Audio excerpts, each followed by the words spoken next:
Hey guys, Happy New Year. Welcome back to my channel. It has been a while since I did a Q&A. So today is New Year's Day, I'm off for the day, and I thought it would be fun to answer some of your questions on Instagram. So a couple days ago, I asked you guys to send in some questions on my Instagram stories, and I got so many good questions from you guys, so I'm really excited to go through them today and answer some of them. In the future, I always do my Q&As over Instagram, so that's where you send in your questions, so definitely give me a follow and keep an eye on my stories for future Q&As. So the first set of questions that I've chosen are kind of based on healthy eating and eating with type 1 diabetes. Do you ever inadvertently limit what kind of foods you eat or the frequency of special treats? Overall, I'd have to say no, I don't really limit myself, or at least I don't notice that I'm limiting myself. I eat a healthy diet in general, but mostly because it makes me feel good eating that way. The only time I would limit myself is if I'm already having a bad blood sugar day or if my blood sugar is high. So for example, if I'm at a birthday party and birthday cake comes out and my blood sugar's been high all day, I probably wouldn't take a piece of cake, but then sometimes I do. So how do you keep a stable weight? Insulin makes me gain weight like crazy. I feel like if this is actually the case for you, then perhaps you're taking too much insulin or you're not on the right dose. So definitely bring it up the next time you're at a diabetes appointment. Do you pre-bolus always? No, I don't. I really should, but I don't. And this is mainly because I don't always know when I'm eating, especially like if I'm at work. Sometimes I don't know when I can take lunch if it's a really busy day, so I'll have to just bolus like right before I eat rather than bolus, wait 15 to 20 minutes and eat. I need to really make an effort to do it more often because it really helps with blood sugar spikes. All right, now we're gonna kind of switch focus on eating with diabetes and move into some technology questions. I got a lot of insulin pump questions and Dexcom questions as well. How do you deal with scar tissue when on the pump? I have to switch to pens every 3 months. I find rotating helps the most, so just kind of get creative with your sites. I use my stomach, my hips, you can use the side of your arms. There's like so many different places you can put your pump site, and so just rotate as much as you possibly can. Also, I was on the Silhouette sites for quite some time, which is a manual insertion on an angle, and I found that really gave me a lot of scarring. So I switched from the Silhouette sites to the Mio. So before, when I was on a Medtronic insulin pump, this was called a Mio, but this is the AutoSoft 90, and this is for the t:slim X2, which is the insulin pump I'm on right now. So I find that this one causes minimal scarring, for me at least, and it really helped switching from the angled site to this one, but that's just a suggestion. Maybe try out different sites and see what works for you. Do you ever calibrate the Dexcom G6 or just let it go? Just got mine today and I'm a newbie, so welcome to the G6 family. It's amazing, I love it. I could not go a day without my G6 now. And no, I honestly do not calibrate. It's very rare that I calibrate. If I feel like the Dexcom is off, then I will maybe calibrate it, but I find it's pretty accurate overall, so it's not common that I have to. What was your experience the first time you went on a pump? My experience for starting my pump, this was a long time ago, like 12 years ago, I think. I remember loving it. I remember thinking, wow, I can eat whatever I want whenever I want. I remember feeling like really free and having so much flexibility. I didn't really care about wearing it. I didn't find it was a problem. I just remember sticking it in my pocket in high school and carrying on. I'm about to get my first pump, t:slim X2. Any advice for a newbie? I have a G6 as well. I would say my number one tip would be be patient with the whole site change process. It is like a bit of a learning curve, but you'll get it. And also there are other options for clips. You don't have to use the clip that the pump comes with, so do some research. I have a video on how I wear my t:slim, and I show that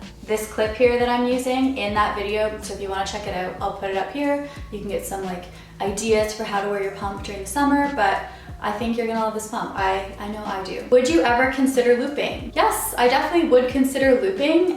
It's something that I've thought about in the past. I just got my t:slim and I love it so much, so I'm not really interested in doing that at the moment. Plus, there's so much promise with this insulin pump right now. For example, in the US, you guys have had Basal-IQ for quite a while. We just got it approved here in Canada and we'll get it sometime in February, so I'm excited to try that.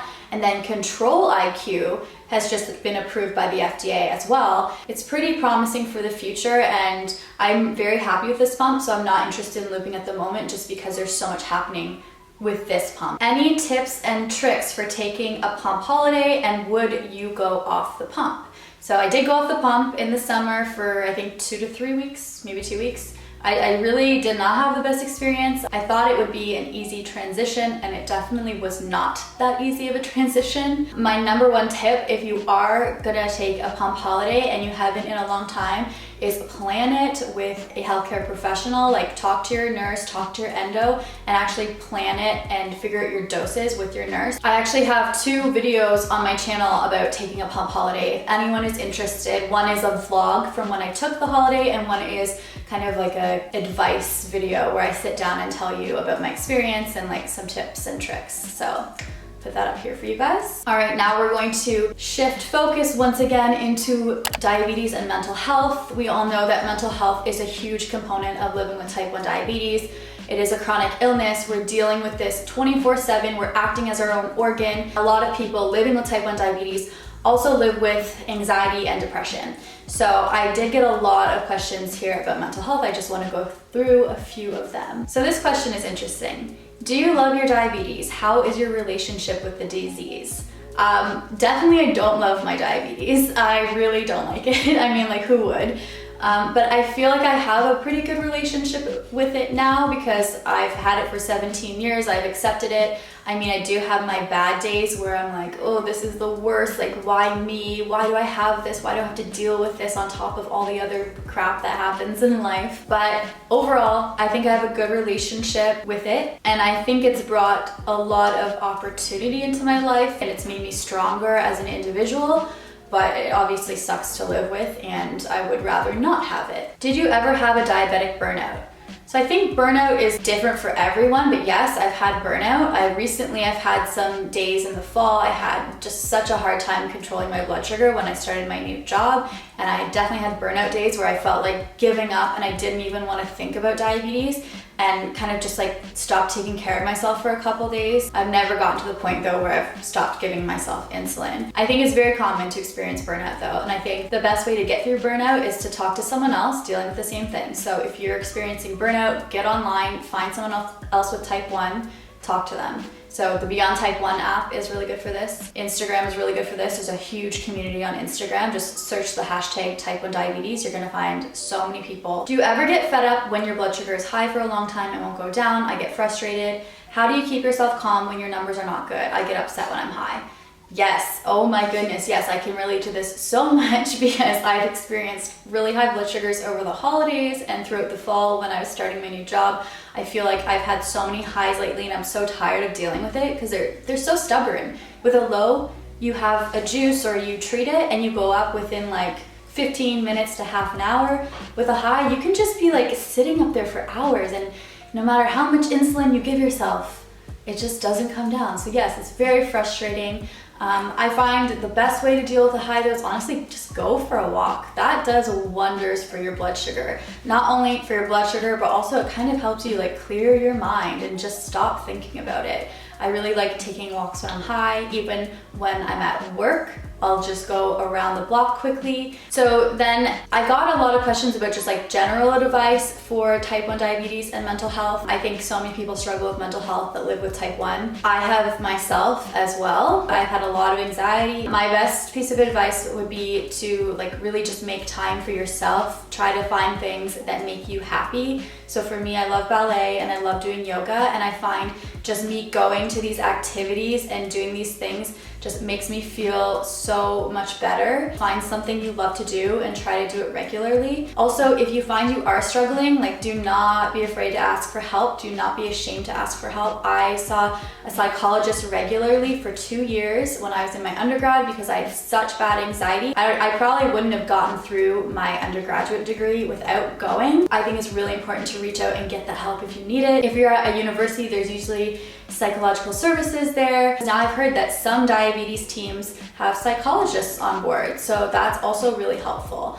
So definitely just like reach out and try to find that help wherever you possibly can. Okay, and that is it. This was a bit of a rough video, not as planned as my other videos typically are, but I hope you guys enjoyed it. I really love interacting with you and doing these Q&As, so definitely keep an eye on my Instagram for more Q&As in the future. I wish you guys nothing but the best in 2020. Happy and healthy new year. I will see you guys next time. Bye.